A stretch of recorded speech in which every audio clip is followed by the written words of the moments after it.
امریکی صدر Joe Biden اقتدار سنبھالنے کے بعد پہلی بار اسرائیل پہنچ گئے ہیں، جہاں وہ ایران کو جوہری ہتھیار بنانے سے روکنے کے لیے امریکہ اسرائیل معاہدے پر دستخط کریں گے۔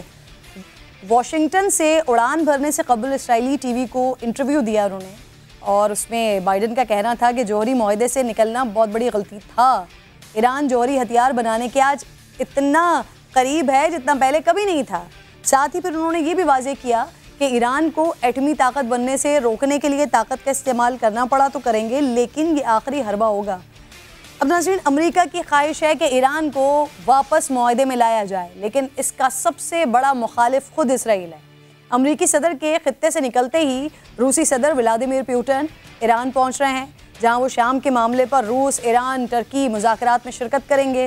خطے کی بدلتی صورتحال میں نئے بلاکس تشکیل پا رہے ہیں۔ پاکستان پر اس کے کیا اثرات پڑیں گے، اس پر بات کرنے کے لیے پروگرام میں مجھے ڈاکٹر عادل نجف، ماہر بین الاقوامی امور ہیں، جوائن کر چکے ہیں۔ آپ کو خوش آمدید کہوں گی۔ السلام علیکم عادل صاحب۔ بائیڈن اسرائیل پہنچ چکے ہیں، جہاں سے وہ سعودی عرب جائیں گے سر، اور اسرائیل پر صحافی شیری ابو عاقلہ اور سعودیہ پر صحافی جمال خاشقگی کے قتل کا الزام ہے۔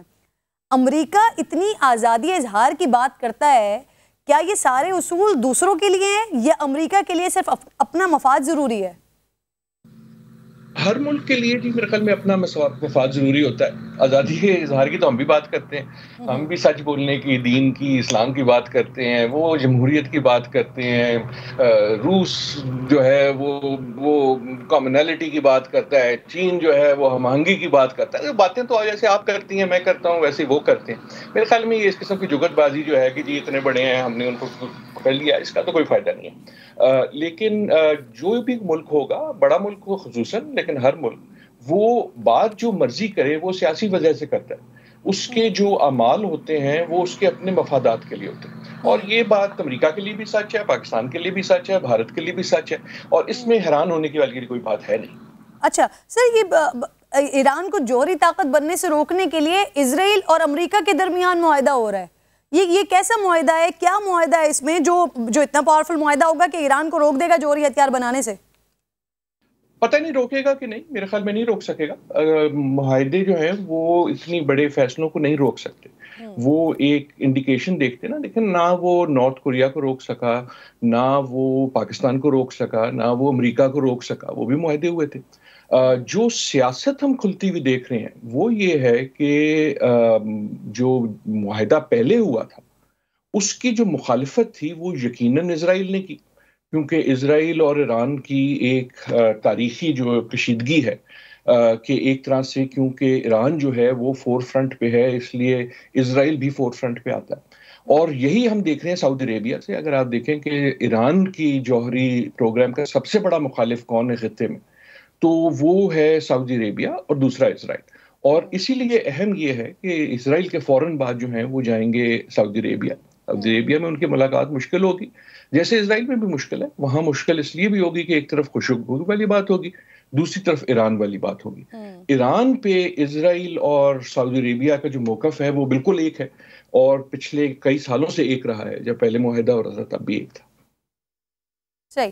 اب عادل صاحب، بائیڈن انتظامیہ چاہتی ہے سر کہ ایران عالمی جوہری معاہدے میں واپس آئے تاکہ اس کے جوہری پروگرام کو روکا جائے، لیکن اس معاہدے کا جو سب سے بڑا مخالف تھا وہ تو خود اسرائیل تھا، اس کو کیسے راضی کریں گے؟ اگر کرنا ہوا تو ویسے ہی کریں گے جیسے پہلے کیا تھا۔ اگر کرنا ہوا، آئی ایم ناٹ شیور کہ وہ کر سکیں گے۔ آپ کو اگر یاد ہو کہ جب یہ معاہدہ پہلے ہو رہا تھا تو تب بائیڈن صاحب جو تھے وہ وائس پریزیڈنٹ تھے، اوباما صاحب جو تھے وہ صدر تھے، اور تب بھی اس معاہدے کی اور ایران کی جو مخالفت تھی سب سے زیادہ وہ آئی تھی اسرائیل کی طرف سے، اور وہ ساتھ آئی تھی سعودی عربیہ کی طرف سے۔ اور اس وقت جو صدر ہیں اوباما اور وائس پریزیڈنٹ تب کے بائیڈن، انہوں نے ایک طرح سے اسرائیل سے آپ دشمنی تو نہیں لیکن ان کی خفگی ضرور سہ لی، اور اسرائیل جو ہے وہ ابھی تک بالکل ان کو معاف نہیں کیا اس طرح سے۔ جب ٹرمپ صاحب آئے تو ٹرمپ صاحب اس معاہدے سے واپس نکل آئے، اسی لیے آپ دیکھیں کہ ٹرمپ صاحب سے اسرائیل بھی زیادہ خوش تھا اور سعودی عربیہ بھی بہت خوش تھا۔ اب اگر یہ کریں گے تو ویسے ہی کرنا پڑے گا جیسے پہلے کریں گے، لیکن اب جو ہے پانی بہت بہہ چکا ہے، کیونکہ دیکھیں نا ایران بھی وہ ایران تو نہیں ہے جو پہلے تھا۔ ایران کی صورتحال بھی تبدیل ہو چکی ہے، بائیڈن صاحب کی اپنی حکومت کی کمزوریاں جو ہیں، جو اندرونی کمزوریاں ہیں وہ بھی زیادہ ہیں. بائیڈن صاحب کے پاس شاید وہ انٹرنل سپورٹ بھی نہ ہو جو اوباما صاحب کے پاس تھی, لیکن مشکل ہوگا, لیکن اگر کیا تو اسی طرح کرنا پڑے گا جس سے پہلے. امریکی صدر کے فوری بعد روسی صدر ایران آ رہے ہیں, جہاں وہ پھر ایرانی اور ترک ہم منصب سے ملاقاتیں کریں گے. ویسے تو اس کا ایجنڈا شام کی جنگ ہے, لیکن جب امریکہ ایران پر دباؤ بڑھا رہا ہے تو اس صورتحال میں کتنا اہمیت کا حامل ہے یہ دورہ؟ بہت اہمیت کا حامل ہے. ہمیشہ کوئی بھی رہنا ہے تو اہمیت کا حامل ہوتا ہے, اور خصوصاً آج کل کیونکہ جو یوکرین کی جنگ ہے, اور جو یوکرین سے زیادہ یہ ہے کہ جو امریکہ اور روس کی جو کشیدگی ہے کہ ایک طرح سے دونوں واپس چاہتے ہیں کہ وہ جو تھا ایک کولڈ وار والا ماحول اس میں واپس آ جائے. روس اس لیے چاہتا ہے کہ روس اگر اس طرح اس کو دیکھا جائے گا تو اس کو اگین سپر پاور دیکھا جائے گا. امریکہ کو اگر اس طرح دیکھا جائے گا تو امریکہ کے لیے واپس وہ ایک سول سپر پاور والی بات ہے. سو ان اے وے آرڈلی انف یہ دونوں ممالک جو ہیں, پیوٹن صاحب ہوں یا بائیڈن صاحب ہوں, روس ہو یا وہ امریکہ ہو, they want in some ways to be seen as super powers, اور اس کشیدگی کو وہ استعمال کریں. اس دیکھنے میں دونوں جو ہیں وہ اسفیئر آف انفلوئنس کی گیم کھیل رہے ہیں. اگر بائیڈن صاحب گئے مشرق وسطیٰ اور آج اسرائیل اور پھر دوسرے ممالک, تو وہ کیوں گئے؟ اس لیے گئے کہ وہ اپنا جو اسفیئر آف انفلوئنس ہے اس کو مضبوط مستحکم کرنے کی کوشش کر رہے ہیں کہ یار تم میرے ساتھ کھڑے ہو نا. اور روس جب جائے گا, روس کے صدر جب جائیں گے ایران کے, تو وہ بھی یہی چاہیں گے.